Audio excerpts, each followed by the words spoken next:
आप सभी का मेरे YouTube चैनल सीवी ज्ञानशाला पर हार्दिक स्वागत और अभिनंदन। जैसा आप इंट्रो से समझ गए कि हम आपके लिए लेकर आए हैं सामाजिक ज्ञान का कक्षा 8 का मॉडल पेपर। तो सीधे सीधे बिना अनावश्यक बात किए मैं प्रश्नों की शुरुआत करता हूं पहले प्रश्न के साथ। और पहला प्रश्न है आपकी स्क्रीन पर कि प्लासी का युद्ध कब हुआ। अब आपको जानना चाहिए कि प्लासी का युद्ध 13 जून 1757 को नवाब, बंगाल के नवाब थे। कहाँ के नवाब थे? बंगाल के नवाब सिराजुद्दौला और अंग्रेजी कंपनी के जो कंपनी थी ना अंग्रेजों की, ब्रिटिश ईस्ट इंडिया कंपनी, उसके बीच हुआ था। और सही बात तो ये कि इस युद्ध के बाद जैसे ही नवाब सिराजुद्दौला हारे इस युद्ध में, प्लासी के युद्ध में, 200 वर्ष भारत अंग्रेजों के गुलाम रहा। ये नीम का पत्थर साबित हुआ। कुल मिला के अंग्रेजों की आधीनता यहीं से शुरू हुई थी भाई। तो कब हुआ था ये? 1757, 23 जून 1757 में लिख भी देता हूं।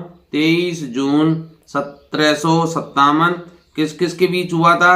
बंगाल के नवाब सिराजुद्दौला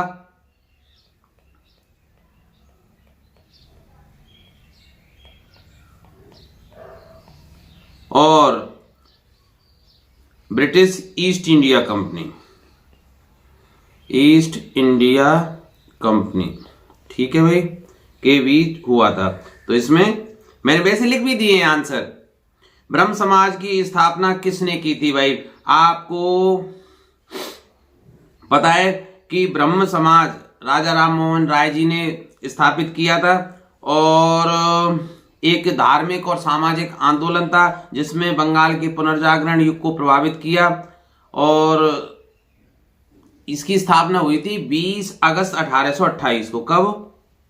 20 अगस्त। देखो सन भी पूछ सकता है।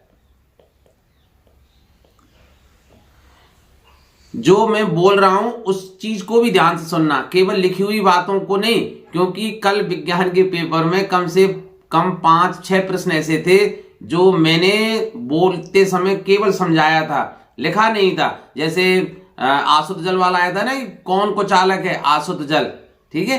तो वो मैंने जब पढ़ाया था ना प्रश्न कि भाई बिजली से आग लगने पर पानी को क्यों नहीं फेंकना चाहिए, उस समय समझाया था। कई ऐसे प्रश्न है। और वैसे आपने देखा विज्ञान और गणित में ज्यादातर प्रश्न पत्र हमारे मॉडल पेपर से आ गए थे। अब देखते हैं भाई, निम्न में से ऊर्जा के परंपरागत स्रोत हैं। अब आप जानते हैं जितनी जीवाश्मी ईंधन है, अर्थात पृथ्वी को खोदकर जिन ईंधनों को निकाला जाता है, जैसे अब पेट्रोलियम पदार्थ हैं, इसमें पेट्रोल, डीजल, केरोसिन, जितने भी ईंधन है या प्राकृतिक गैस हैं, ये सब जीवाश्मी ईंधन के रूप में आते हैं। और इसके अलावा कोयला गैस और पेट्रोल, ये तो है ही प्राकृतिक गैस, सब ये कैसे हैं? ऊर्जा के परंपरागत स्रोत है। तो इसमें दा ऑप्शन सही आ जाएगा।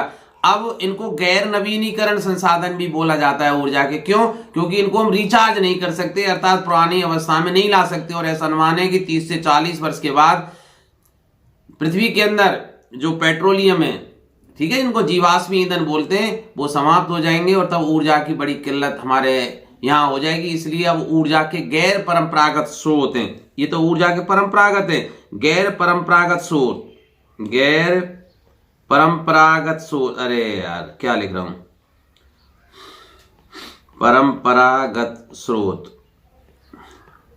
का उपयोग किया जा रहा है। अब ऊर्जा के गैर परंपरागत स्रोत कौन से हैं? जो परंपरा से हम प्रयोग नहीं कर रहे हैं, जैसे सौर ऊर्जा है, ठीक है भाई। अब सौर ऊर्जा तो कभी नष्ट नहीं होगी भाई, अनंत काल तक हमें ऊर्जा देता रहेगा। पवन ऊर्जा है भाई, पवन जो हवा में ऊर्जा होती है, इसका उपयोग भी हम विविध कार्यों के लिए कर सकते हैं, बिजली बनाने के लिए पवन चक्कियों के माध्यम से। इसके अलावा ज्वारीय ऊर्जा है, समुद्र में जो भयंकर तरंगें उत्पन्न होती है ना, ज्वार भाटे के रूप में, उसका प्रयोग भी हम परंपरागत स्रोत ये ऊर्जा के लिए कर सकते हैं। भूतापी ऊर्जा, पृथ्वी का, आपने कल चित्र भी बनाया था विज्ञान में कि जो केंद्रीय तापक्रम है लगभग 5700 सेंटीग्रेड है, वहां अनेकों धातुएं पिघली हुई अवस्था में। तो भूतापीय जो ऊर्जा है उसका भी प्रयोग हम ऊर्जा के वैकल्पिक स्रोतों के रूप में कर सकते हैं। और ये सब कैसे हैं भाई? नवीनीकरण संसाधन है। ये सब कैसे? नवीनीकरण, अर्थात इनको रिचार्ज किया जा सकता है। नवीनीकरण ऊर्जा संसाधन है। ध्यान रखना इनका नाम कई तरीके से आ जाता है, संसाधन, ठीक है भाई। और ये कैसे हैं भाई, गैर नवीनीकरण। ऊर्जा के जितने भी परंपरागत स्रोत हैं वो गैर नवीनीकरण, अर्थात इनको नया नहीं किया जा सकता। कोयले के भंडार सीमित है, नहीं नया किया जा सकता। पेट्रोल के भंडार है, नहीं नया किया जा सकता। ऐसा नहीं कि ऊपर से जाके, लेकिन पानी है, पानी के भंडार को हम कर सकते हैं। पानी वर्षा का होता है, उसको जमीन में बांध बनाकर ले जाया जा सकता है, या ड्रिल करके छेद करके ले सकते हैं, ठीक है। अब भाई आते हैं चौथा प्रश्न, देखिए आधारभूत उद्योग है। मतलब आधारभूत उद्योग किसे कहते हैं भाई, जिनके उत्पादन या कच्चे माल पर दूसरे उद्योग निर्भर करते हैं, ठीक है भाई। ऐसे उद्योग जिनके उत्पादन या कच्चे माल पर दूसरे उद्योग निर्भर करते हैं, जैसे लोहा इस्पात है भाई, दूसरे उद्योग इस पर निर्भर करते हैं। तांबा है, एल्युमिनियम प्रगलन उद्योग, ये सब कैसे आधारभूत उद्योग हैं। अब आप कहेंगे साहब फिर उपभोक्ता उद्योग कौन कौन से कहलाएंगे ना, जिनका उत्पादन सीधे उपभोक्ता यूज कर सकते हैं, प्रयोग कर सकते हैं। जैसे चीनी बनाया, दंत मंजन बनाया, पंखा बनाया, सिलाई की मशीन बनाया, ये सब किसी फैक्ट्री में बन रहे हैं तो इनको सीधे उपभोक्ता उपयोग कर सकता है। लेकिन जिनके उत्पादन या कच्चे माल पर दूसरे उद्योग निर्भर करते हैं, ठीक है, उनको सीधे उपयोग नहीं कर सकते हम। जैसे लोहा इस्पात है, अभी मैंने बताया ना, लोहा इस्पात है, तांबा प्रगलन, इसके अलावा एल्युमिनियम है ना, तो इसमें कौन सा है, लोहा इस्पात, ठीक है। अभी सूती वस्त्र उद्योग, ये तो सीधे सीधे बारे, तो देखिए मैं लिख देता हूं, तांबा प्रगलन, लोहा इस्पात के अलावा तांबा प्रगलन और एल्युमिनियम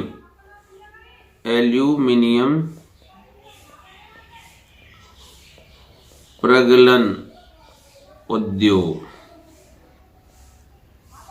ठीक है भाई, एल्युमिनियम प्रगलन उद्योग, ये सब कैसे हैं, आधारभूत उद्योग है। अब बात करते हैं कि जलियांवाला बाग हत्याकांड कब हुआ था।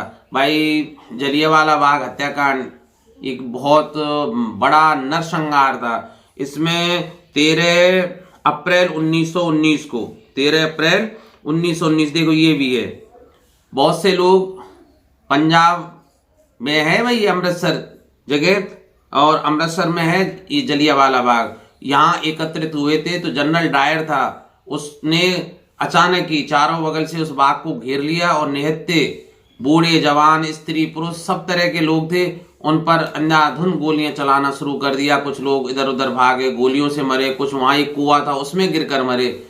तो हजारों लोगों की इसमें जान गई थी। और यही एक ऐसा नरसंहार था जिससे जनमानस के मन में अंग्रेजों के प्रति घृणा आई, और स्वतंत्रता जो आंदोलन था उसने बहुत तेजी पकड़ी थी, और अंतोगत्ता अंग्रेजों को भारत को स्वतंत्र करना पड़ा था और वो यहां से चले गए थे भाई। और ऐसा माना जाता है कि बाग में उस समय 10,000 लोगों की भीड़ थी भाई, ठीक है। और वो अब आपसे ये भी पूछ सकता है कि जलियांवाला बाग में वे लोग क्यों इकट्ठा हुए थे। तो देखिए एक रॉलेट एक्ट आया था। रॉलेट एक्ट में क्या था कि किसी व्यक्ति को बिना किसी सूचना के मुकदमा दायर किए गिरफ्तार किया जा सकता है और कितने ही समय तक जेल में रखा जा सकता है। ये काला कानून था, इसका विरोध करने के लिए ये लोग जलियांवाला बाग में एकत्रित हुए थे भाई।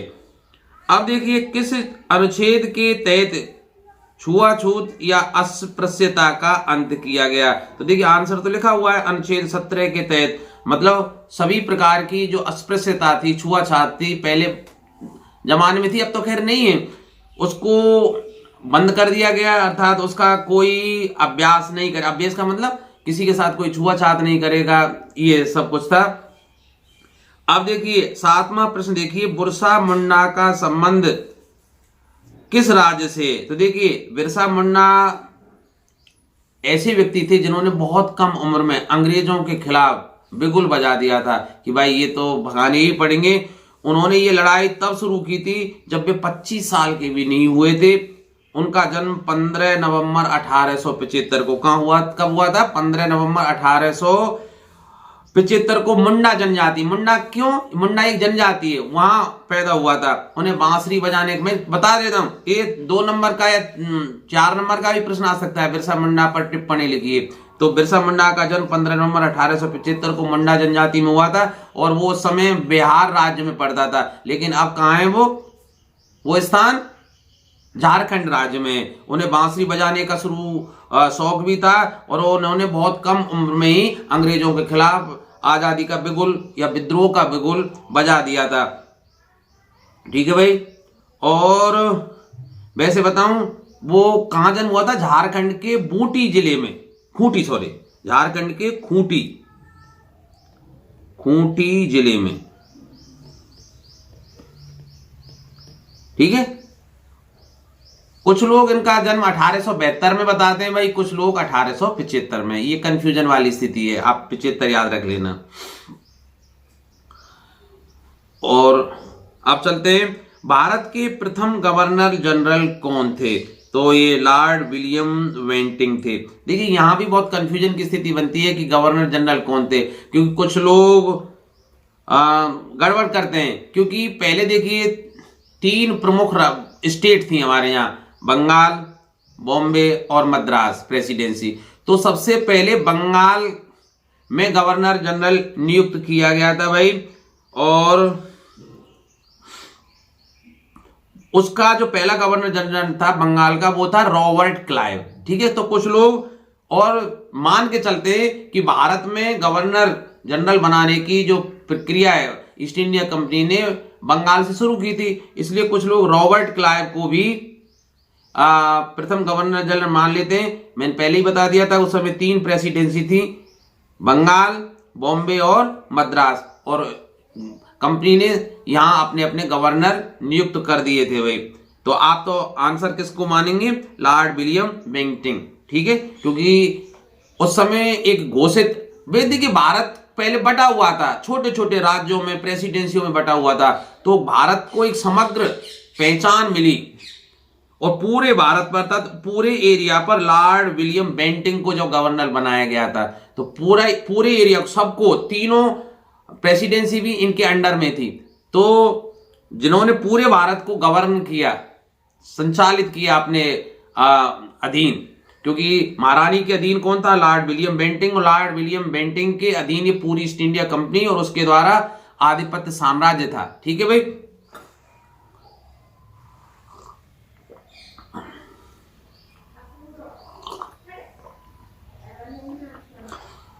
और देखिए कुछ लोग वारेन हेस्टिंग्स को भी मानते हैं, क्योंकि उनको सबसे पहले नामित किया गया था, नाम वारेन हेस्टिंग्स को किया गया था, बनाया लॉर्ड विलियम बेंटिंग। तो आप लॉर्ड विलियम बेंटिंग पर ही टिक लगाना। ठीक है।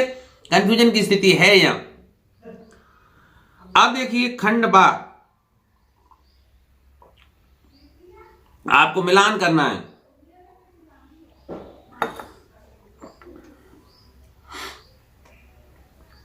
अब देखिए, हाँ एक बात और मैं बता दूं कि स्वतंत्र भारत के प्रथम गवर्नर जनरल कौन थे? राजगोपालाचार्य। भारत के तो कौन थे? राजगोपालाचार्य थे भाई, जिनको जून 1948 में भारत की अंतरिम जो सरकार थी उसका गवर्नर जनरल नियुक्त किया गया था, और उन्होंने 26 जनवरी 1950 तक सेवा की थी।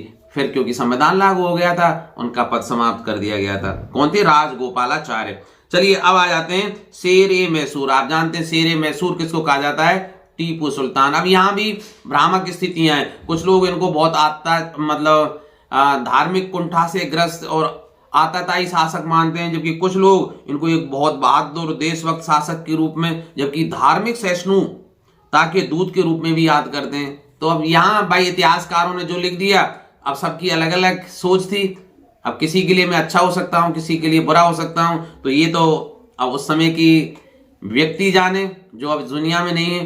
तो फिलहाल तो जो आपकी किताब में लिखा हुआ वही मान लेते हैं कि टीपू सुल्तान क्या था? एक बहादुर देशभक्त था जो धार्मिक सहिष्णुता के दूत के रूप में भी माना जाता है। तो शेर मैसूर कौन था भाई? टीपू सुल्तान। तो एक के साथ घा को मैच कर दिया। रानी चेन्नम्मा, रानी चेन्नम्मा भी भाई बहुत पुराने जमाने की बात है, 1824 में इन्होंने स्वतंत्रता संग्राम 1857 में हुआ था भाई, है ना। ये उससे पहले ही अंग्रेजों के खिलाफ बिगुल बजा दिया था। कौन है? रानी चेन्नम्मा, जो कहां थी? कर्नाटक के कित्तूर राज्य था उस समय। रानी चेन्नम्मा कर्नाटक के, मैं लिख देता हूं इसमें, कर्नाटक के, मुझे इस आईपैड पर लिखने के लिए नीचे की तरफ देखना पड़ता है तो आप गलत ना समझें भाई। कर्नाटक के कित्तूर राज्य की रानी थी भाई, राज्य की रानी थी। और उन्होंने 1857 के भारत के स्वतंत्रता के प्रथम संग्राम से भी 33 वर्ष पहले, कब? 1824 में इन्होंने अंग्रेजों की जो हड़प नीति थी ना, उसका विरोध करने के लिए बिगुल बजा दिया था। हड़प नीति क्या थी कि अगर किसी राज्य के पास कोई उत्तराधिकारी नहीं है, जैसे कोई राजा है और उसका कोई पुत्र नहीं है, तो उसकी मृत्यु के पश्चात वो पूरा राज्य अंग्रेज क्या करते थे? अपने राज्य में मिला लेते थे, अर्थात उसको हड़प लेते थे। इसी बात का विरोध कित्तूर की रानी चेन्नम्मा ने किया था भाई, और संघर्ष करते करते वो वीर गति को भी प्राप्त हुई थी। तो रानी चेन्नम्मा का संबंध किससे है भाई? ये है भाई, कित्तूर में अंग्रेजी विरोधी आंदोलन का उन्होंने नेतृत्व किया था। अब भारत की खोज आप जानते हैं, एक पुर्तगाल का एक साहसी नाविक था जिसका नाम था वास्को डी गामा। वो समुद्री यात्रा करता हुआ 20 मई 1498 को, कब? वास्को डी गामा 20 मई 1498 को भारत के कालीकट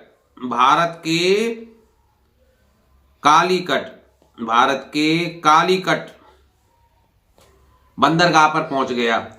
ठीक है, उन्होंने भारत को देखा और बताया, दुनिया को बताया था।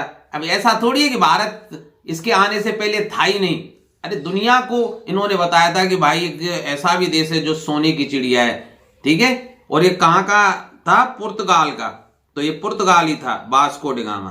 ठीक है, इसीलिए क्योंकि भारत में पहली बार पहुंचा था, इसलिए इनको भारत की खोज का श्रेय दिया जाता है। ऐसा नहीं कि भारत 1498 से पहले अस्तित्व में ही नहीं था कि पुर्तगाली नाविक आएगा वास्को डी गामा तब भारत उत्पन्न होगा, ऐसा नहीं है भाई। ठीक है, अब अंतिम मुगल बादशाह, देखिए अंतिम मुगल सम्राट था वो बहादुर शाह द्वितीय। इनको बहादुर शाह द्वितीय भी कहा जाता है। जफर, कुछ लोग जफर लगाते हैं, कुछ लोग द्वितीय लगाते हैं भाई, एक ही बात है। या बहादुर शाह द्वितीय लिखा आ सकता है या बहादुर शाह जफर लिखा आता है। और ये 1837 से 1857 तक, ठीक है, अंतिम मुगल सम्राट के रूप में इन्होंने शासन किया था भाई। तो आशा है ये खंडवा का पहला प्रश्न 9 आपको समझ में आ गया होगा। रिक्त स्थानों की पूर्ति कीजिए। 10वां प्रश्न है भाई, सत्य शोधक समाज की स्थापना किसने की? मैंने हालांकि लिख दिया है ज्योतिबा फुले। थोड़ा सा आप जान लीजिए कि सत्य शोधक समाज अर्थात सत्य की खोज करने वाला समाज जिसको जाना जाता है, और इसकी स्थापना महात्मा ज्योतिबा फुले थी। उन्होंने 24 सितंबर 1873 को कब की थी? 24 सितंबर 1873 को इसकी स्थापना की भाई। इनका क्या उद्देश्य था कि उस समय की सामाजिक भेदभाव अधिक था। शूद्रों या जिनको हम अछूत जाति के लोग कहते थे उस समय, अब नहीं, अब तो ये सब पर प्रतिबंध है और अब ऐसा जो है भारत में नहीं होता। उनको मुक्ति दिलाना था भाई। इनका जो मुख्य उद्देश्य क्या था? छोटी जाति के कहें, उस समय के तथाकथित शूद्र कहें या अछूत कहें, है ना, उनको लोग मामूली समझते थे और अपने से हीन समझते थे। तो उससे मुक्ति दिलाना ही इस सत्य शोधक समाज का मुख्य उद्देश्य था। आप मेरी कही हुई बातों को याद रखना दे कि भाई ये अलग से 2 नंबर का आ सकता है। मैं पहले ही कह दिया कि एक वीडियो में इतनी चीजों को नहीं पढ़ाया जा सकता जो सारी चीजें पेपर में आ जाएं।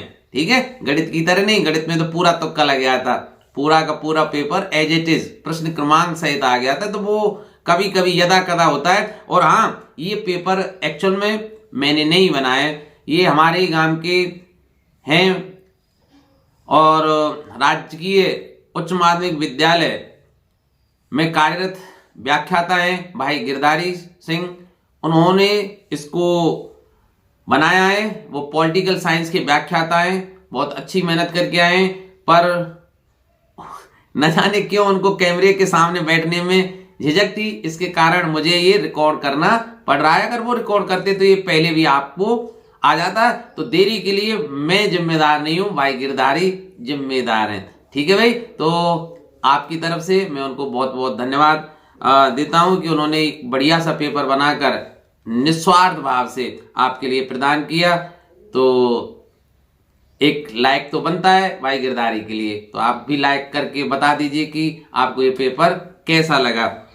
अब है भाई कि जनसंख्या घनत्व को किस में व्यक्त किया जाता है। देखिए, जनसंख्या घनत्व का मतलब होता है किसी भी देश में जनसंख्या जब घनत्व निकालते हैं, जनसंख्या घनत्व कैसे निकालते हैं कि उस देश की कुल जनसंख्या कितनी है भाई, या किसी एरिया में कितनी जनसंख्या निवास करती है और उसका क्षेत्रफल, तो जनसंख्या में उस क्षेत्र के क्षेत्रफल से भाग दे देते हैं। ठीक है, और हम क्या करते हैं इसके लिए, जैसे उस एरिया, जो भी एरिया है जिसका हम जनसंख्या घनत्व निकाल रहे हैं, उसकी टोटल जनसंख्या में उसके क्षेत्रफल का भाग देंगे, वो भी वर्ग किलोमीटर में। तो प्रति वर्ग किलोमीटर में कितने व्यक्ति निवास कर रहे हैं, एक वर्ग किलोमीटर के एरिया में या क्षेत्रफल में कितने व्यक्ति निवास कर रहे हैं, वो उस क्षेत्र का जनसंख्या घनत्व कहलाता है। जैसे इस समय भारत का जनसंख्या घनत्व कितना है, 481। भारत का जनसंख्या घनत्व इस समय कितना है, 481 व्यक्ति रह रहे हैं कितने में, एक वर्ग किलोमीटर में। ठीक है, अर्थात एक वर्ग किलोमीटर में इस समय 481 व्यक्ति रह रहे हैं भाई। और अगर आपसे पूछा जाए कि भारत में सबसे कम जनसंख्या घनत्व किस राज्य का है, अरुणाचल प्रदेश का सबसे कम रह रहे हैं। राजस्थान में सबसे जनसंख्या घनत्व किस जिले का है, जैसलमेर में सबसे कम व्यक्ति, वहां शायद 13 व्यक्ति ही रह रहे हैं एक वर्ग किलोमीटर में। और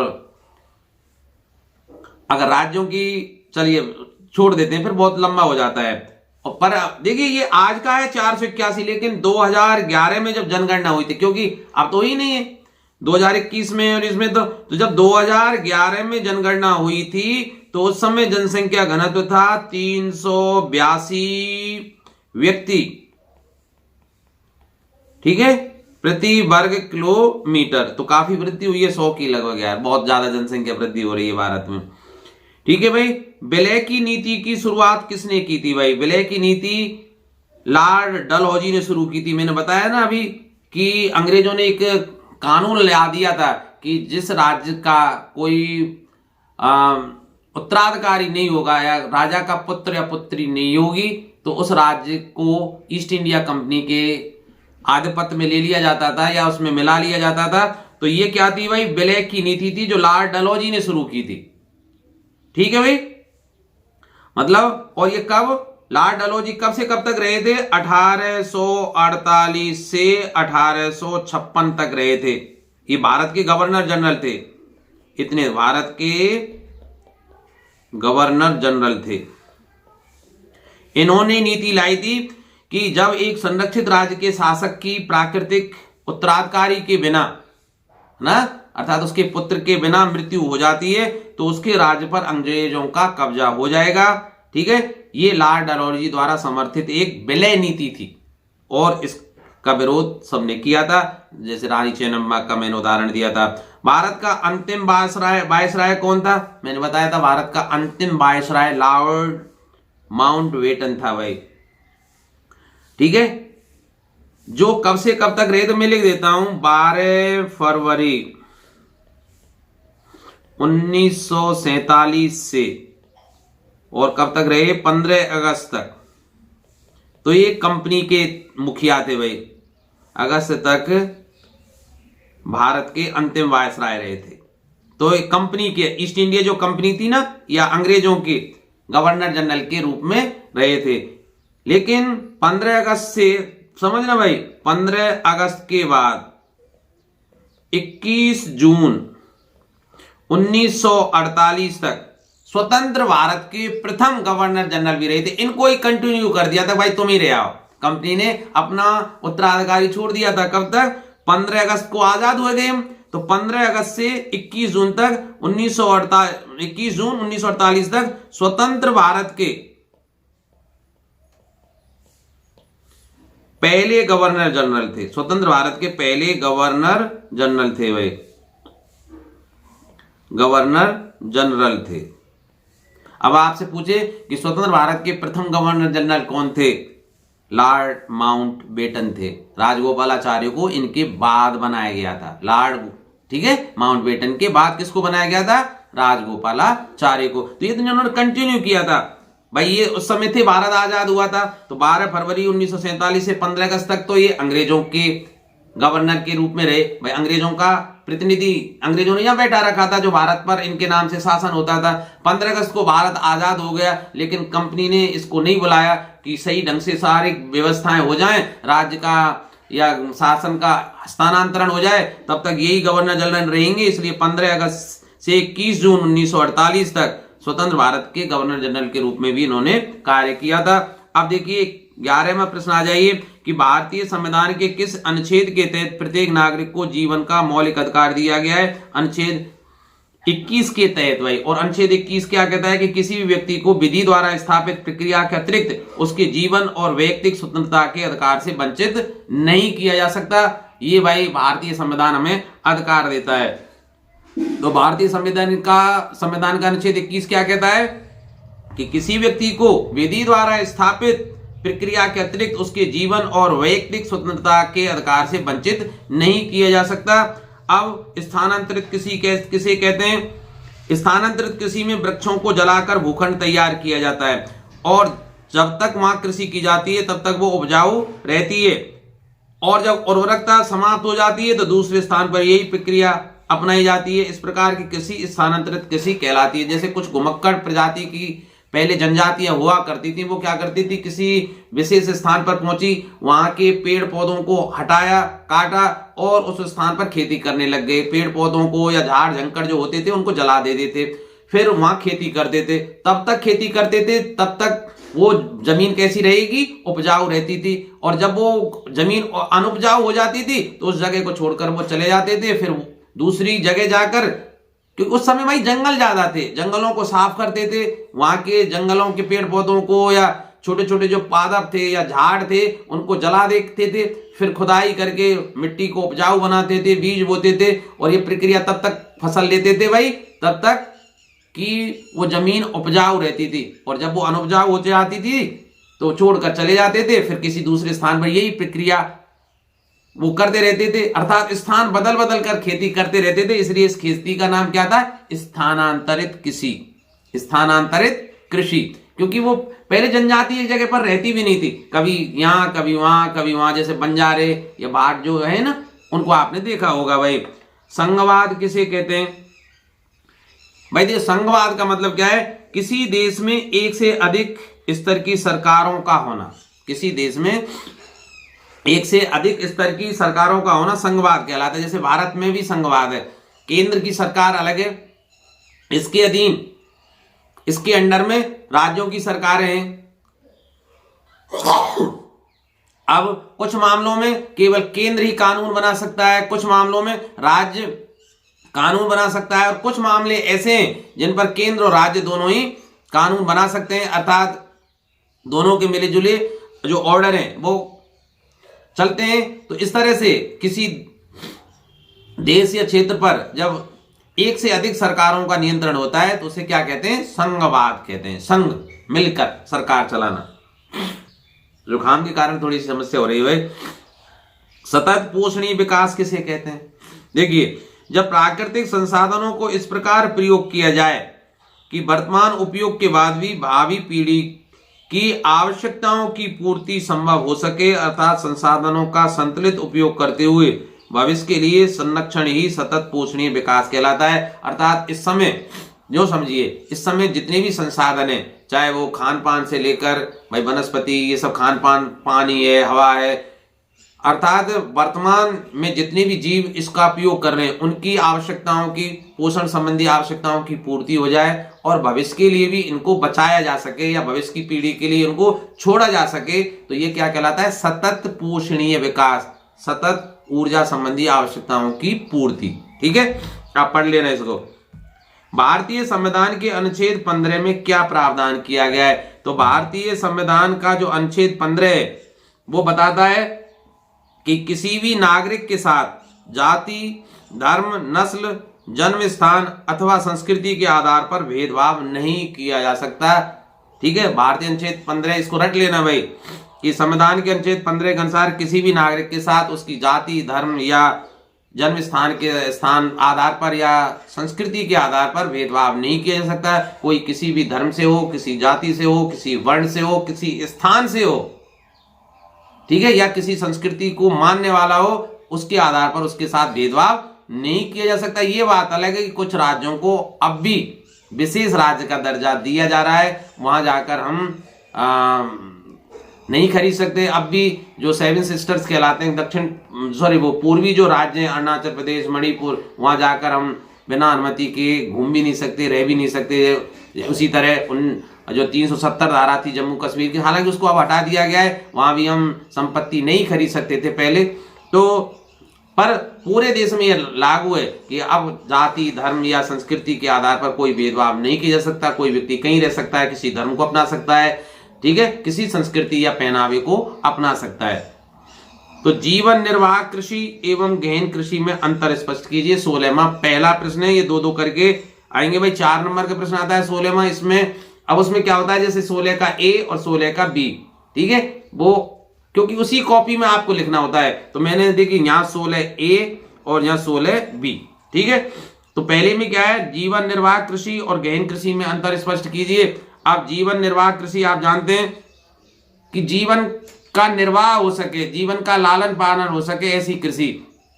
इसमें क्या था कि पहले छोटे छोटे खेत थे लोगों के पास, उसी में पूरा परिवार लगा रहता था, है ना। केवल जीवन आप यापन लायक, खाने पीने लायक, थोड़ा सा उनमें फूल फल सब्जी या अनाज पैदा हो जाता था, ठीक है। उसमें किसी प्रकार के रासायनिक खादों का, उन्नत बीजों का या कृषि उपकरणों का प्रयोग नहीं किया जाता था। इसलिए इस खेती को क्या कहा गया, जीवन निर्वाह कृषि।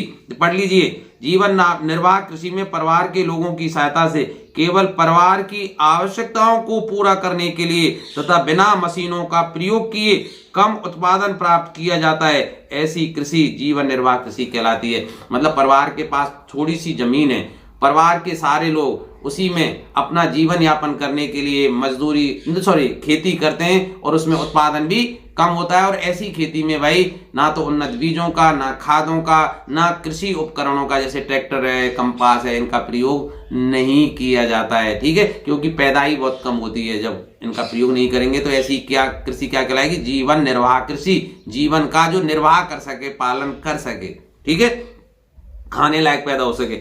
गहन कृषि, गहन, अब ये तो ज्यादा, इसका मतलब ये बड़े भूभाग पर होगी। ये गहन कृषि क्या होगी, बड़े भूभाग पर होगी। और इसमें नए बीज, उन्नत बीज जिनको बोलते हैं, रासायनिक खादों का या उर्वरकों का तथा मशीनों की सहायता से खेती की जाती है। तो सीधी सी बात है, उपज भी ज्यादा होगी। और ये कृषि क्या कहलाएगी, गहन कृषि कहलाती है। अब आइए आ जाइए इसका दूसरा प्रश्न 16वां का, कि अर्थव्यवस्था के प्राथमिक क्षेत्रक और तृतीयक क्षेत्रक में अंतर बताइए।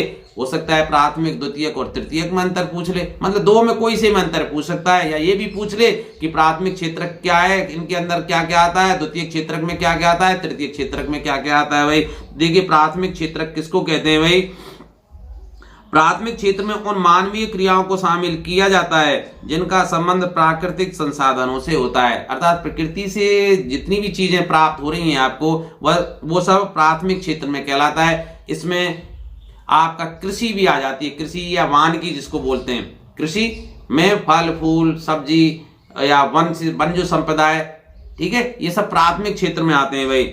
मछली पालन, खनन और वनों से प्राप्त उपज, ये सब प्राथमिक क्षेत्र के अंतर आएंगे। अर्थात उन मानवीय क्रियाओं को प्राथमिक क्षेत्र में सम्मिलित किया जाता है जिनका संबंध प्राकृतिक संसाधनों से होता है। प्रकृति से प्राप्त जितने भी संसाधन है वे सब प्राथमिक क्षेत्र में आते हैं। अब प्रकृति से ही तो प्राप्त हो रहे हैं कृषि और वानिकी, ठीक है। इसी के अलावा प्रकृति से ये मछलियां प्राप्त हो रही हैं, प्रकृति से ही हमें विभिन्न प्रकार के खनिज लवण प्राप्त हो रहे हैं, है ना। अब द्वितीय क्षेत्र क्या होता है? कच्चे माल को तैयार माल में बदलने वाले, कच्चा माल प्रकृति से आपने ले लिया, अब उसको तैयार माल बना दिया, उसको रिफाइंड करके विभिन्न प्रक्रियाओं द्वारा एक अच्छा उत्पाद बना दिया, उसको द्वितीय क्षेत्र का हिस्सा माना जाता है। जैसे आपका मोबाइल बन गया, विद्युत उपकरण है, ये पेंसिल बनी, है ना, आपकी घड़ी बनी, ये आपका माइक बना, है ना। इसी के अलावा अब विभिन्न प्रकार की धातुएं बनी, रसायन बने ना, आपके वस्त्र बने, ये सब क्या है? द्वितीय उद्योग में आते हैं, द्वितीय क्षेत्र में आते हैं भाई, ठीक है। द्वितीय क्षेत्र में, तो द्वितीय क्षेत्र में क्या होता है? कच्चे माल को विभिन्न प्रक्रियाओं के द्वारा ठीक है, तैयार माल में बदलना द्वितीय क्षेत्र माना जाएगा। और इसके भीतर क्या क्या आएंगे? ऑटोमोबाइल, विद्युत उपकरण, रसायन, ऊर्जा, धातु कर्म, निर्माण उद्योग, खाद्य पदार्थों का जो बनाना, जो है ना, बिस्कुट है, चाय, ये सब उसी में आएंगे। कांच उद्योग है ना, ये सारे किस में आएंगे? द्वितीयक उद्योग में। अब तृतीयक उद्योग इसमें लिखा हुआ है, देखिए, तृतीयक क्षेत्र के अंतर्गत प्राथमिक और द्वितीय क्षेत्र में सेवाएं प्रदान की जाती हैं। प्राथमिक क्षेत्र के लोगों को और द्वितीय क्षेत्र के लोगों को सेवाएं भी तो कोई देगा, ठीक है। जैसे बैंक बीमा है, आपकी फसल की बीमा करना है, आपका बीमा करना है, आपके स्वास्थ्य का बीमा करना है। बैंकिंग है, आपको लोन लेना है, पैसा जमा कराना है। यातायात है, तैयार माल को इधर उधर ले जाना है, ठीक है। व्यापार करना है, ये सब किस में आते हैं? तृतीय क्षेत्रक में आते हैं। इस कारण इसको क्या कहा जाता है? सेवा क्षेत्रक भी, ठीक है। ये प्राथमिक और द्वितीय क्षेत्र के लोगों की सेवा करते हैं, ठीक है, क्योंकि ये सेवाएं प्रदान करते हैं। बैंकिंग वाले लोग सेवाएं प्रदान करते हैं, बीमा वाले आपको सेवाएं प्रदान करते हैं, व्यापार वाले आपको सेवाएं प्रदान करते हैं। यातायात, जो एक स्थान से दूसरे स्थान तक जो माल को ले जाते हैं, कच्चे माल को या पके माल को, तो वो सेवाएं तो आपको दे रहे हैं। इसलिए तृतीय क्षेत्र की सेवाएं आपको, ठीक है, क्या कहलाएंगी? सेवा क्षेत्रक भी कहा जाता है। भाई देखिए, क्लास में पढ़ाना ढंग से धीरे धीरे समझाकर, है ना, और अब तो मैं केवल रिवीजन मात्र करा रहा हूं, ये मानकर कि ये चीजें आपको आती होंगी, इसलिए मैं तेज रिवीजन करा रहा हूं। और वैसे भी अब आपके पास टाइम कहां है। अब देखिए 17वां प्रश्न आ जाइए, विश्व में जनसंख्या के असमान वितरण, ये समान लिख गया है भाई, असमान है भाई। असमान वितरण के क्या क्या कारण है? कि जनसंख्या अलग अलग जगहों पर अलग अलग, कहीं तो जनसंख्या घनत्व तो बहुत ज्यादा है, जैसे दिल्ली में देखिए, आप यूपी में देखिए, पूरी में जनसंख्या घनत्व तो बहुत ज्यादा है। आप राजस्थान के जैसलमेर में चले जाइए, वहां दूर दूर तक आपको घर ही नहीं मिलेंगे, लोग ही नहीं मिलेंगे, हैं। अरुणाचल प्रदेश में दूर दूर तक, क्योंकि वहां जमीन ऊट पटांग है, कहीं बहुत पहाड़ी, कहीं फिर नीचे, तो ऐसी जगह गड़बड़ है भाई। तो इसके कई कारण है, तो देखिए पढ़िए। एक तो भौगोलिक कारण होता है। भौगोलिक कारण ये भाई, जिन स्थानों पर समतल धरातल है वहां लोग ज्यादा रहेंगे, जमीन समतल है, ठीक है। हम जो रह रहे हैं वो बहुत बढ़िया जगह है भाई, तो जमीन समतल हो तब जनसंख्या ज्यादा रहेगी वहां। जल की उपलब्धता, जल बहुत बड़ा कारण है भाई। जल और हवा के बिना व्यक्ति जिंदा नहीं रह सकता, तो जहां जल उपलब्ध है, पीने योग्य पानी उपलब्ध है, वहां जनसंख्या ज्यादा रहेगी। जहां की भूमि अधिक उपजाऊ है, जहां फसल पैदा हो सके, अपना जीवन यापन लोग कर सकें, तो वहां भाई ये रहेंगे। तो वहां जनसंख्या सघन और अन्य स्थानों पर जनसंख्या घनत्व इसके विपरीत है, कि जहां धरातल समतल नहीं है, जल उपलब्ध नहीं है, भूमि अनुपजाऊ है, तो वहां जनसंख्या घनत्व क्या होगा? कम। तो सबसे प्रमुख कारण क्या है? भौगोलिक कारण में ये। फिर है सामाजिक कारण, कि जहां अच्छी शिक्षा आपको मिल सके। भाई लोग उस जगह पर जाकर रह रहे हैं जहां अच्छी शिक्षा, तभी तो शहरों की ओर भाग रहे हैं लोग।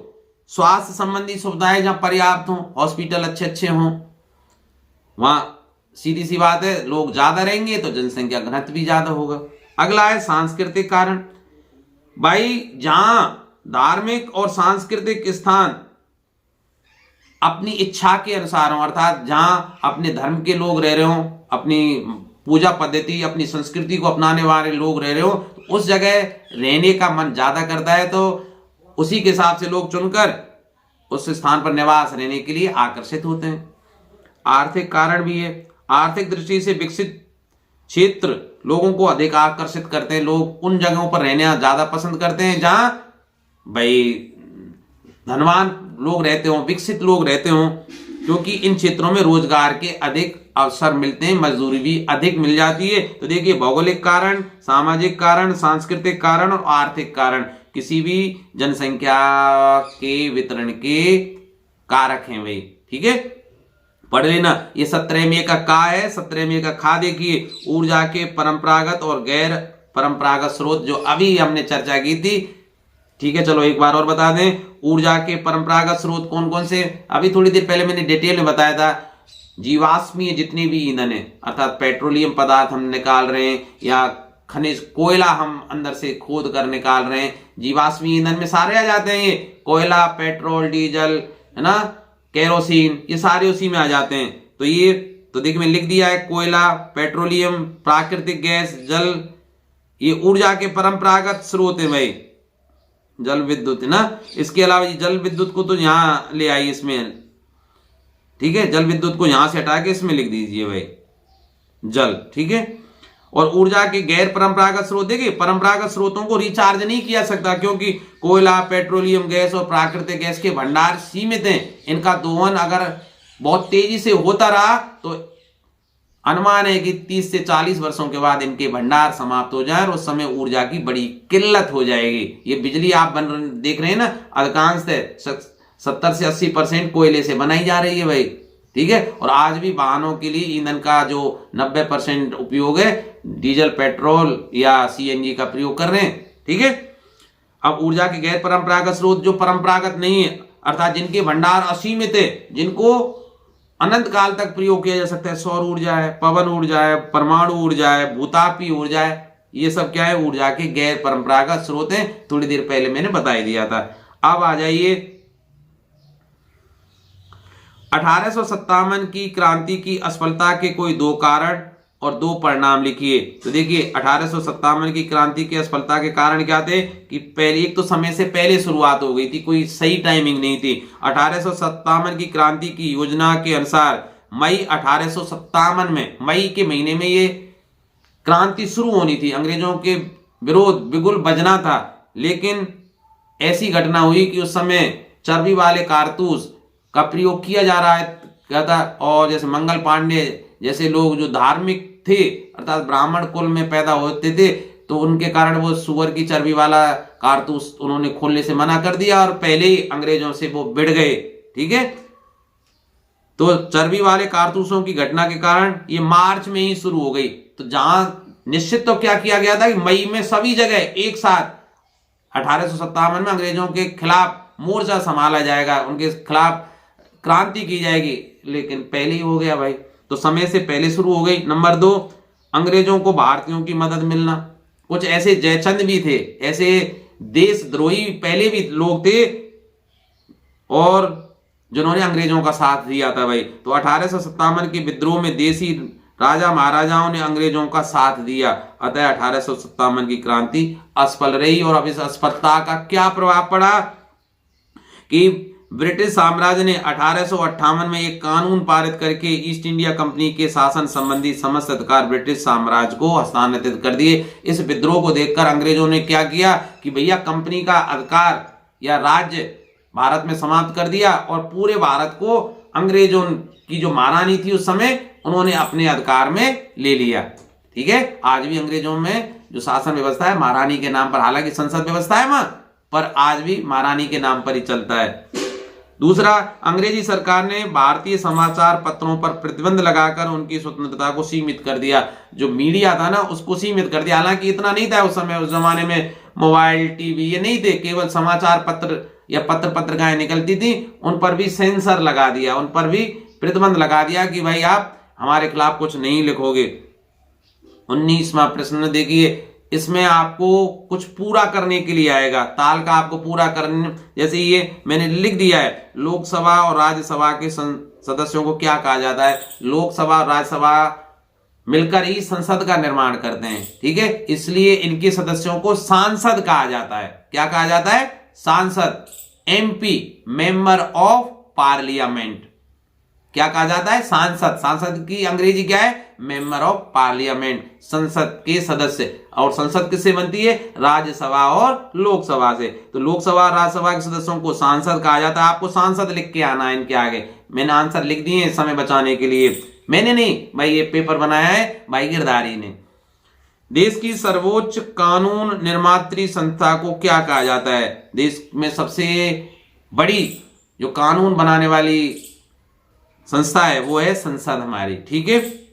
और इसमें 2 सदन होते हैं, लोकसभा और राज्यसभा। लोकसभा का जो नेता कौन सा होता है? जो पार्टी जीत कर जाती है तो उस बहुमत दल का जो नेता होता है वो प्रधानमंत्री के रूप में कार्य करता है और उसके अंडर में मंत्री होते हैं, कैबिनेट मंत्री ना, राज्य मंत्री, ऐसे करके। और इस समय देश के जो प्रधानमंत्री आप जानते ही हैं, उनको कौन नहीं जानेगा, ठीक है भाई।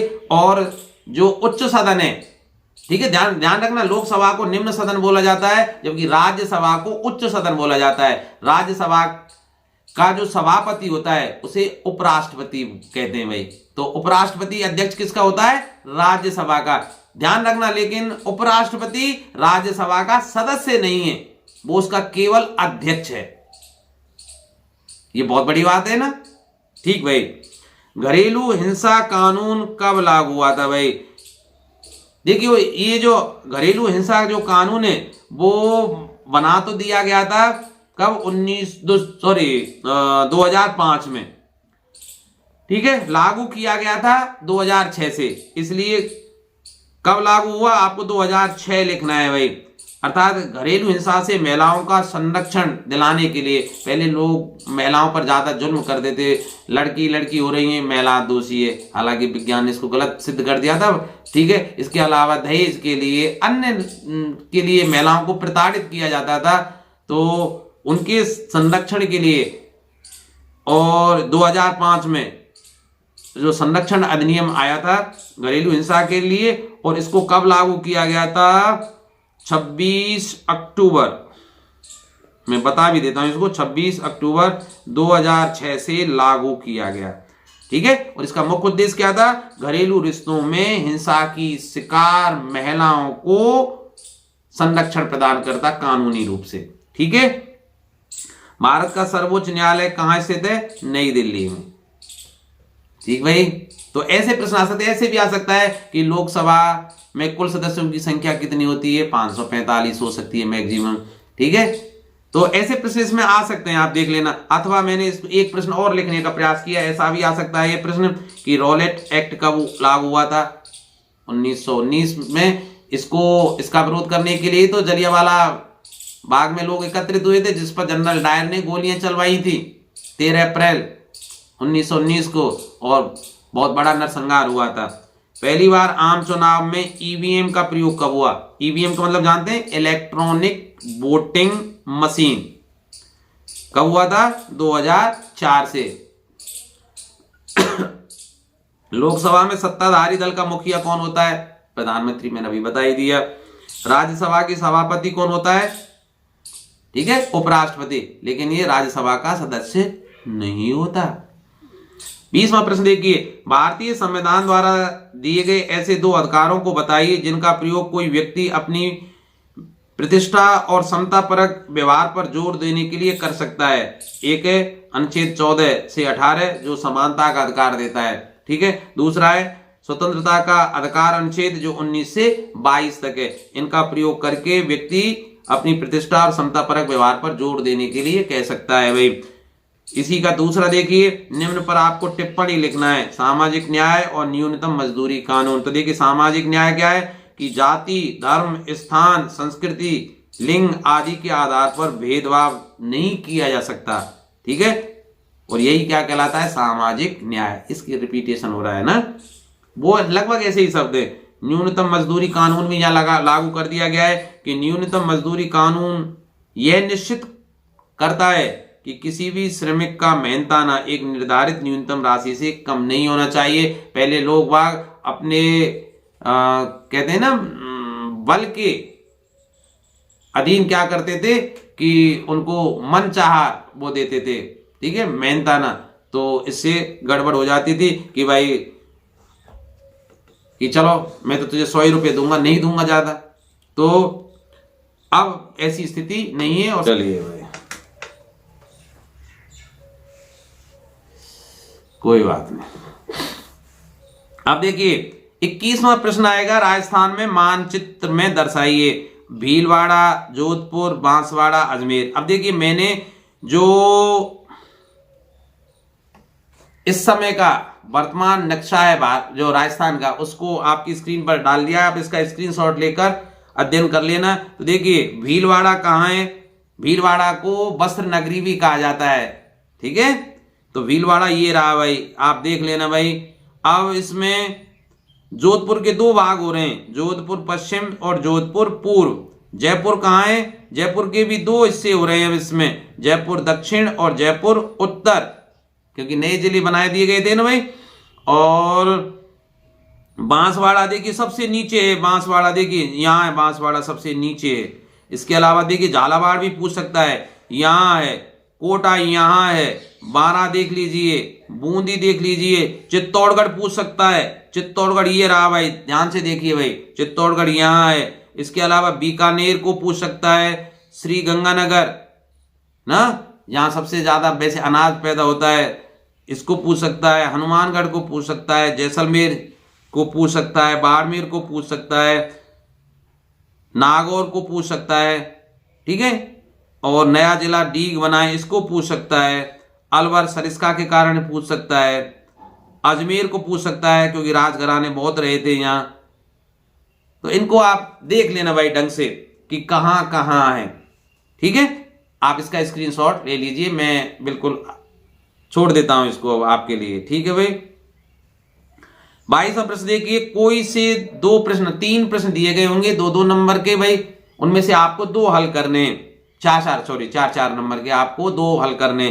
तो देखिए पहला है 3 में से कि महात्मा गांधी ऐसा क्यों सोचते थे कि अंग्रेजी शिक्षा ने भारतीयों को गुलाम बना दिया है। तो देखिए क्योंकि महात्मा गांधी जी जानते थे कि अंग्रेजी शिक्षा ने भारतीयों में हीनता के भाव पैदा कर दिए हैं।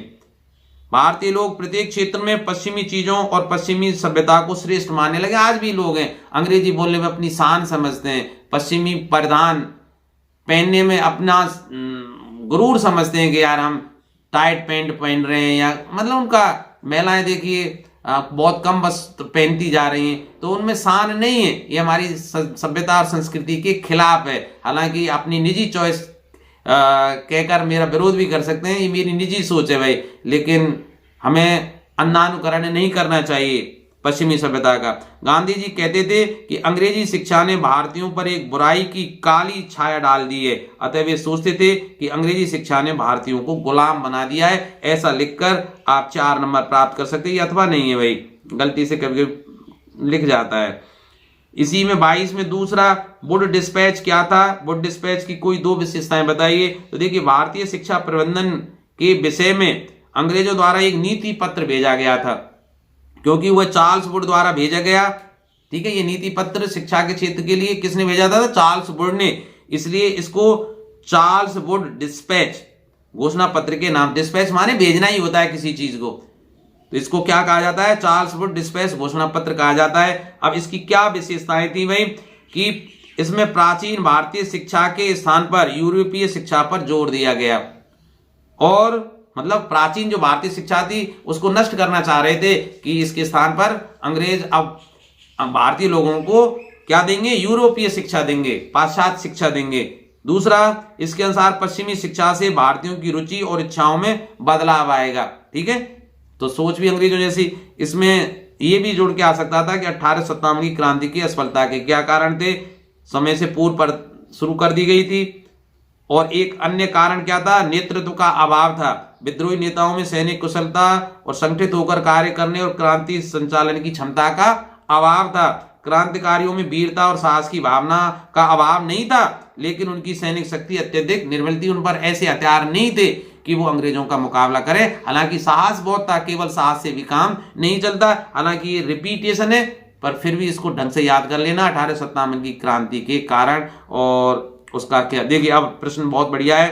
23वां, मृदा अपरदन क्या है, इसके क्या कारण है, प्रभाव और अपरदन को रोकने के उपाय लिखिए।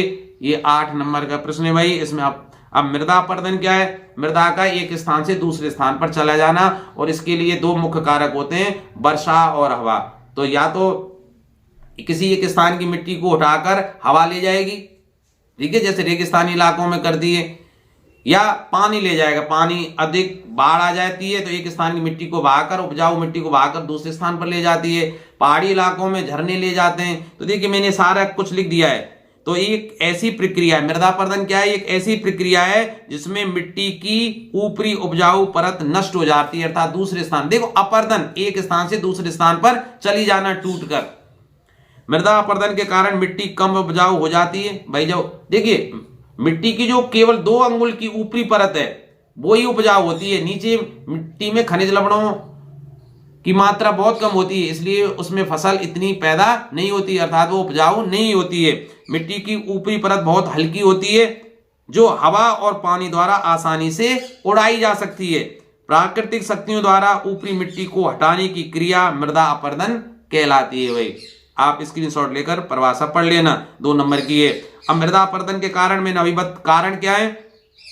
हवा, पानी और वनों की कटाई, मवेशियों द्वारा अत्यधिक चराई। अगर 2 नंबर में आवे तो इतना ही लिख देना भाई, ठीक है, कि मृदा अपरदन के क्या क्या कारण है? सबसे बड़ा है हवा, हवा एक स्थान से दूसरे स्थान पर मिट्टी को उड़ा ले जाती है। दूसरा है पानी, पानी एक स्थान से दूसरे स्थान पर मिट्टी को काट कर ले जाता है। तीसरा कारण है वनों की कटाई, वन अर्थात पेड़ मिट्टी को बांध कर रखते हैं जड़ों से, लेकिन जब पेड़ ही नहीं होंगे तो मिट्टी को रोकेगा कौन? तो वनों की कटाई तीसरा कारण है। मवेशियों द्वारा चराई, मवेशी वनस्पति को खाती जा रही है, जो घास है मिट्टी को बांध कर रखती है, जब घास को ही मवेशी खा जाएगी तो मिट्टी उड़कर चली जाएगी, ठीक है। ये मृदा अपरदन के कारण है। अगर विस्तार से पूछे तो इस तरह से वर्णन कर देना कि हवा कैसे है, पानी कैसे है। जब तेज हवाएं चलती हैं तो कार्बनिक पदार्थ से तो ऊपर की मिट्टी उड़ जाती है, ठीक है, और ऐसा तब होता है जब जमीन घास या पौधों से ढकी ना हो। पानी, जब पहाड़ी इलाकों में बारिश होती है तो मिट्टी बहकर मैदानी इलाकों की ओर चली जाती है। बहता पानी नदी के तल में खनिज समृद्ध मिट्टी जमा पैदा करता है। वर्षों में मिट्टी का यह जमा नदी के मार्ग को बदल सकता है, ठीक है। अतिचारण से मवेशियों को एक ही खेत में बार बार चरने दिया जाता है, ये जड़ें समाप्त कर देती हैं, ठीक है। और इसके अलावा उनके जो खुरे या पैर है उनसे भी मिट्टी खुद जाती है और जो खुरे उखड़ जाती है, जो हवा के साथ बह जाती है। वनों की कटाई, ये मैंने आपको बता ही दिया है भाई। अब मृदा अपरदन के क्या प्रभाव पड़े? मृदा अपरदन से मिट्टी की उपजाऊपन पर क्या प्रभाव पड़े? देखिए मृदा अपरदन जब मिट्टी के सबसे उपजाऊ भाग को नष्ट कर देता है, जिससे पौधों के लिए आवश्यक जो पोषक तत्व हैं अर्थात जो कार्बनिक पदार्थ होते हैं वो कम मिलेंगे और फसल भी कम पैदा होगी। बीजों या अंकुरों को हटाने के परिणाम स्वरूप मिट्टी नंगी हो जाती है, अर्थात ठीक है, पेड़ पौधे जब हट जाएंगे तो भाई हमारी धरती की शोभा इन पेड़ पौधों से ही है, जिससे कटाव के प्रति अधिक संवेदनशील हो जाएंगी। सही बात है। इससे मिट्टी के पानी धारण करने की, मिट्टी द्वारा पानी ग्रहण करने की क्षमता भी नष्ट हो जाती है। अब मृदा को कैसे संरक्षण कर सकते हैं? मृदा अपरदन को रोकना ही मृदा संरक्षण कहलाता है। हमें मृदा के कटाव को रोकना है भाई। मृदा अपरदन को निम्नलिखित तरीकों से रोका जा सकता है। वन रोपण करके, भाई अधिक पेड़ हम लगाएंगे उसको वनीकरण बोलते हैं, ठीक है। हम जीवित हैं क्योंकि पेड़ पौधे जीवित हैं। यदि पौधे मर जाएंगे तो सभी जीव मर जाएंगे, क्योंकि ऑक्सीजन कहां से मिलेगी? पेड़ पौधे हमारे कार्बन डाइऑक्साइड को ग्रहण करके हमें प्राणवायु ऑक्सीजन प्रदान करते हैं। इसके अलावा फसल चक्र को अपनाकर एक फसल की कटाई, अगली फसल के बोने की भी खेत खाली पड़े रहते हैं। एक समय अवधि होती है कि भाई जब जैसे गेहूं काट लिए, अब ये मई, जून और जुलाई तक खाली पड़े रहेंगे खेत, तब इनकी मिट्टी एक स्थान से दूसरे स्थान पर उड़कर चली जाती है। तो फसलों को बार बार उगाते रहना चाहिए जिससे खाली ना पड़े। इसके अलावा बांधों का निर्माण किया जाए। बाढ़ को रोकने के लिए बांध बनाए जाते हैं जो न केवल फसलों को नुकसान पहुंचाते हैं बल्कि ऊपरी मिट्टी को भी बहा ले जाते हैं जो पानी है, ठीक है। शेल्टर बेल्ट, इनको देख लेना। शेल्टर बेल्ट क्या है? मैदान के चारों ओर पेड़ पौधों का आवरण बना देते हैं जो तेज हवाओं की गति को तोड़ता है, मिट्टी को उड़ने से बचाता है। अब इसमें अथवा का भी प्रश्न आ सकता था कि भूस्खलन क्या है, ये क्यों होता है, भूस्खलन रोकने के उपाय बताइए। पहाड़ी इलाकों में मिट्टी अचानक ढहने लग जाती है ना, तो इसको भूस्खलन बोलते हैं। भू मतलब ना। अब देखिए भूस्खलन क्या है? सामान्य रूप से सैल, सैल का मतलब चट्टान, मलबा या ढाल से गिरने वाली मिट्टी को भूस्खलन बोलते हैं। पहाड़ी इलाकों में पहाड़ ढह जाते हैं। अब भूस्खलन के कारण क्या है? अंधाधुंध वनों की कटाई। भाई पेड़ पौधे नहीं होंगे तो मिट्टी को पकड़ के कौन रखेगा, तो उनमें मिट्टी का कटाव हो जाता है। इसके अलावा भूकंप, कभी कभी बहुत अधिक तीव्रता का जब भूकंप आ जाता है जिसके कारण वो पहाड़ी इलाके हैं उनमें बहुत मिट्टी ज्यादा होती है, पत्थर बहुत कम होते हैं, तो वो पूरा का पूरा नीचे की ओर टूट कर गिर जाते हैं। इसके अलावा पहाड़ी इलाकों में जब मूसलाधार वर्षा होती है तो उस पानी के तेज बहाव के साथ भी मिट्टी कटकर चली जाती है या वो एकदम से मिट्टी टूट जाती है। देखिए भूस्खलन का मतलब है चट्टान की चट्टान टूट जाए, मलबा का मलबा ऊपर से पहाड़ों से गिर जाए, या ढाल से एकदम से मिट्टी का तेज कटाव हो जाए, टनों हजारों मन मिट्टी एक साथ कहीं जाके निचले स्थान पर गिर जाए जिससे राष्ट्रीय राजमार्ग या कोई वो बाधित हो जाए, वो क्या कहलाता है? भूस्खलन कहलाता है। और ये सब हमारे इलाकों में नहीं होता भाई, राजस्थान के इलाकों में, ये पहाड़ी क्षेत्रों में ज्यादा होता है। अब भूस्खलन रोकने के है ना क्या उपाय हो सकते हैं कि एक तो प्रतिरोधी दीवार का निर्माण कराया जाए, दीवार बना दी जाए जिससे मिट्टी टूट के आए नहीं मार्गों पर। भूस्खलन वाले क्षेत्रों में वनस्पति का आवरण लगाना, जितनी ज्यादा वनस्पति होगी वो मिट्टी को पकड़ कर रखेंगे। ठीक है, भूस्खलन वाले क्षेत्रों का मानचित्र बनाकर उससे प्रभावित क्षेत्रों को अंकित करना, लोगों को बता दिया जाए भाई यहाँ भूस्खलन ज्यादा होता है। अब 24वां प्रश्न देखिए, धर्मनिरपेक्षता का मूल मंत्र क्या है? भारत को धर्मनिरपेक्ष राज्य बनाने के लिए किन किन बातों को ध्यान रखा गया है भाई? धर्मनिरपेक्षता का मूल मंत्र है किसी एक धर्म के वर्चस्व को समाप्त करना। तो भारत में किसी एक धर्म की प्रधानता नहीं है, यहाँ सभी धर्मों को बराबर अधिकार दिया गया, अर्थात कोई भी व्यक्ति किसी धर्म को अपना सकता है, पूजा पद्धति को अपना सकता है, अपने आराध्य की प्रार्थना कर सकता है। ठीक है, तो यहाँ सबको छूट है। तो ये क्या कहलाती है? धर्मनिरपेक्षता, अर्थात यहाँ धर्म के आधार पर किसी के साथ भेदभाव नहीं किया सकता, कोई भी व्यक्ति किसी भी धर्म को अपना सकता है, किसी भी धर्म की पूजा पद्धति को अपना सकता है, ठीक है, या उपासना पद्धति को अपना सकता है भाई। अब देखिए इसके लिए निम्न बातों को ध्यान रखा गया। धर्म से दूरी, भारतीय जितने भी राज्य हैं वो धर्म से दूरी बनाए रखते हैं क्योंकि भारतीय शासन की बागडोर किसी एक धार्मिक समूह के हाथ में नहीं है। यहाँ सभी समूह है, सभी जातियों को बराबर प्रतिनिधित्व दिया गया है भाई। भारत का कोई राज्य धर्म नहीं, अपना राज्य धर्म नहीं है भारत का। जैसे पाकिस्तान मुस्लिम कंट्री है, मुस्लिम धर्म है, हिंदू राष्ट्र है, कौन सा नेपाल है, तो भारत का कोई नहीं। यहाँ सर्वधर्म संभाव है, अर्थात सभी धर्मों को बराबर छूट है। वह ना तो किसी धर्म का समर्थन करता है भारतीय सरकार और ना किसी का विरोध करता है। किसी भी सरकारी स्थल पर किसी एक धर्म को प्राथमिकता नहीं दी जाती, यहाँ सभी धर्म बराबर है भाई। फिर दूसरा क्या है? हस्तक्षेप तथा अहस्तक्षेप की नीति। भारतीय राज्य धर्मनिरपेक्षता को बनाए रखने के लिए किसी भी धर्म के किसी धार्मिक मामलों में हस्तक्षेप नहीं करते, लेकिन किसी एक धर्म के वर्चस्व को रोकने के लिए धार्मिक मामलों में हस्तक्षेप करके व्यक्ति के मौलिक अधिकारों की रक्षा कर सकते हैं। ठीक है, अब अथवा में भी ये इसमें प्रश्न कि देखिए इन पर टिप्पणी लिखवा सकता है 2-2 नंबर के। महिलाओं को घरेलू हिंसा से अपनी सुरक्षा हेतु 2 कानून बनाए गए जो अभी थोड़ी देर चर्चा कर रहे थे पहले, दीवानी एवं फौजदारी कानून, सुलभ इंटरनेशनल और स्वीप कार्यक्रम। इनमें से आप पर टिप्पणी लिखवा सकता है। तो देखिए महिलाओं को घरेलू हिंसा से अपनी सुरक्षा हेतु जो 2 कानूनों को ध्यान रखना होगा। पहला है घरेलू हिंसा से महिलाओं की सुरक्षा अधिनियम 2005 जो 26 अक्टूबर 2006 से लागू किया गया था, मैंने अभी थोड़ी देर पहले बताया था। हिंदू उत्तराधिकार संशोधन अधिनियम, ये 2 है भाई। ठीक है, अब दीवानी एवं फौजदारी कानून क्या है? दीवानी कानून पढ़िए पहले। संपत्ति से संबंधित विवाद अथवा विशेष व्यक्ति या व्यक्ति विशेष के अधिकारों का उल्लंघन होने पर वो कानून का सहारा ले सकता है और मुकदमा दायर कर सकता है। ठीक है, जैसे अगर 2 व्यक्तियों के बीच किसी किराए को लेकर, जमीन को लेकर, तलाक से संबंधित कोई आपसी विवाद है तो वो इसमें मुकदमा कर सकता है भाई, दीवानी कानून के अंतर्गत आते हैं। इसके अलावा फौजदारी कानून, फौजदारी में जो लड़ाई झगड़े होते हैं ना, जैसे हत्या का कोई मामला है, डकैती का है, चोरी का मामला है, इससे संबंधित कानून किसके अंतर्गत आते हैं? फौजदारी कानून के अंतर्गत आते हैं। अब आती है सुलभ इंटरनेशनल। क्या है भाई?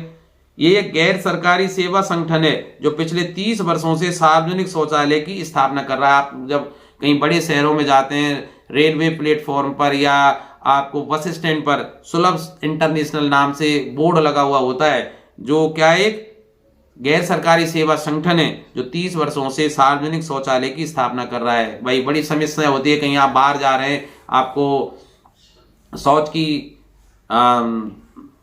मतलब जाने की अगर हो तो फिर वहां कहाँ जाएं आप, ठीक है। तो ये उपलब्ध कराते हैं व्यवस्था, वहां ये सफाई व्यवस्था को भी देखते हैं। भाई स्वीप प्रोग्राम क्या है, मतदाताओं को निर्वाचन की प्रक्रिया के बारे में प्रशिक्षित करने और उनकी सहभागिता बढ़ाने हेतु निर्वाचन विभाग द्वारा चलाया गया कार्यक्रम स्वीप कार्यक्रम कहलाता है। इसका उद्देश्य जागरूकता के साथ मतदान करना है।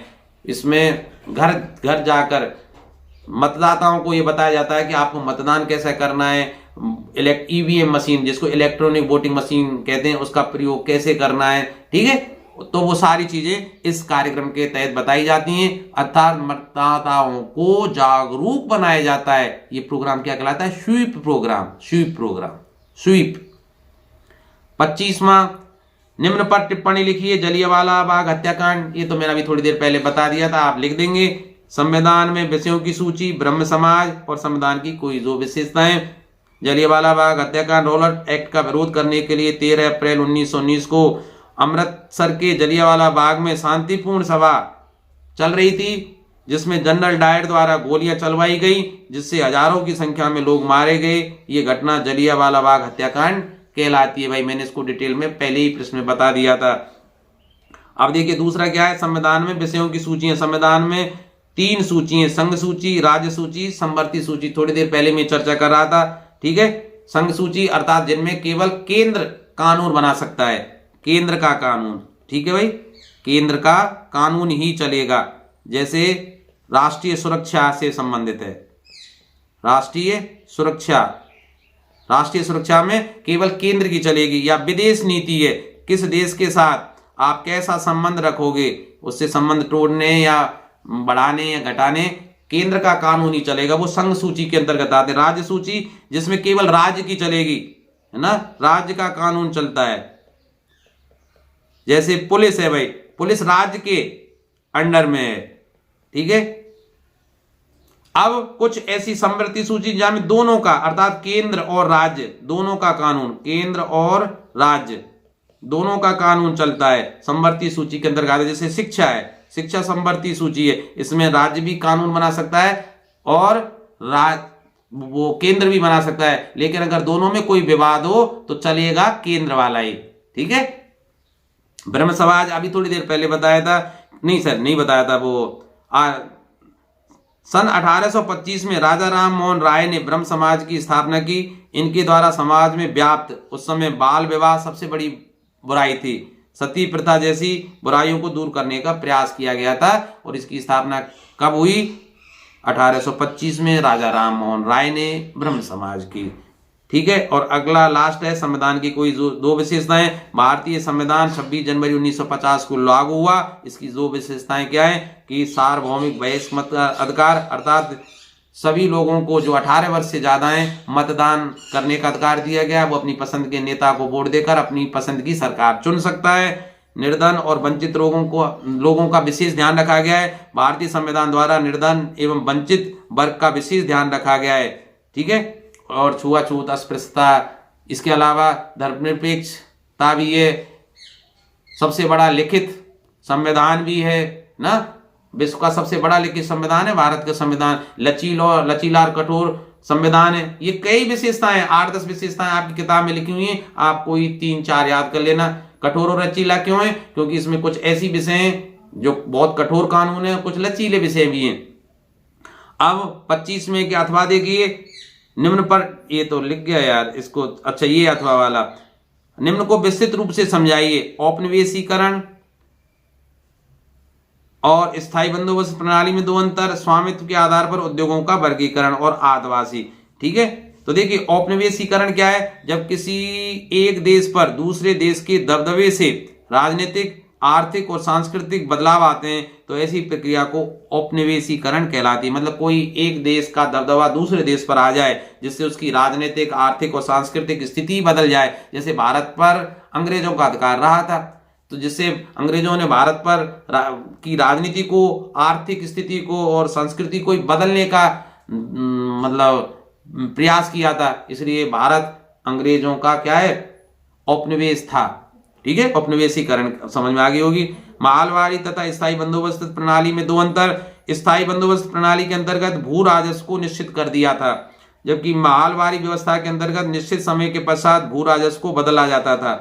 स्थायी बंदोबस्त प्रणाली में भू राजस्व संग्रहण की जिम्मेदारी जमींदारों की थी, जबकि माहलवारी व्यवस्था में भू राजस्व के संग्रहण की जिम्मेदारी महाल अर्थात गांव के मुखिया की थी। ठीक है, आपको याद है। स्वामित्व के आधार पर उद्योगों को 4 भागों में बांटा गया है। निजी, इन उद्योगों का स्वामित्व संचालन एक व्यक्ति या कुछ व्यक्तियों के हाथों में होता है।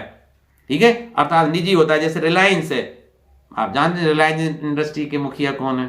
भाई अंबानी बंधु हैं, देश के सभी। जैसे अडानी ग्रुप है, टाटा ग्रुप है, तो ये निजी हैं भाई, अर्थात इनका स्वामित्व और संचालन किसी एक व्यक्ति या कुछ व्यक्तियों के हाथों में होता है। सार्वजनिक क्षेत्र दूसरा है, इन क्षेत्रों का स्वामित्व और संचालन सरकार के हाथों में होता है। ठीक है, तो जो उद्योग या कंपनियां या फैक्ट्रियां या व्यवसाय सरकार द्वारा संचालित होती हैं उनको सार्वजनिक क्षेत्र के उपक्रम कहा जाता है। जैसे steel authority of India limited, ये सब भारत सरकार की है। संयुक्त क्षेत्र, अब संयुक्त में तो दोनों होंगे। उन उद्योगों का स्वामित्व और नियंत्रण सरकार और निजी दोनों के हाथों में होता है। ठीक है, जैसे रेलवे उद्योग है इस समय, दोनों का ही है। ठीक है, रेलवे पर राज्य सरकार, वो केंद्र सरकार का भी है और कुछ निजीकरण भी कर दिया है। मारुति उद्योग लिमिटेड। सहकारी क्षेत्र, इन उद्योगों का स्वामित्व और संचालन कच्चे माल के उत्पादकों या पूर्ति करने वालों के द्वारा किया जाता है। जैसे अहमदाबाद मिल्क यूनियन।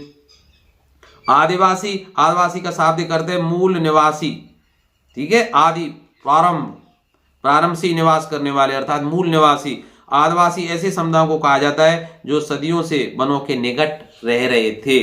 तो इसी के साथ मैं इस वीडियो को यहीं समाप्त करता हूं। आशा है आपको ये मेरा प्रयास पसंद आया हो, और कितने प्रश्न आते हैं वो आप कमेंट के माध्यम से जरूर बताना। और हाँ, आपकी तरफ से भाई गिरधारी को एक बार फिर मेरी तरफ से बहुत शुभकामनाएं।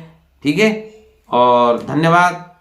तो मिलते हैं संस्कृत के वीडियो के दिन, तब तक आप खुश रहिए, आबाद रहिए और आपका पेपर अच्छा हो, इन्हीं शुभकामनाएं।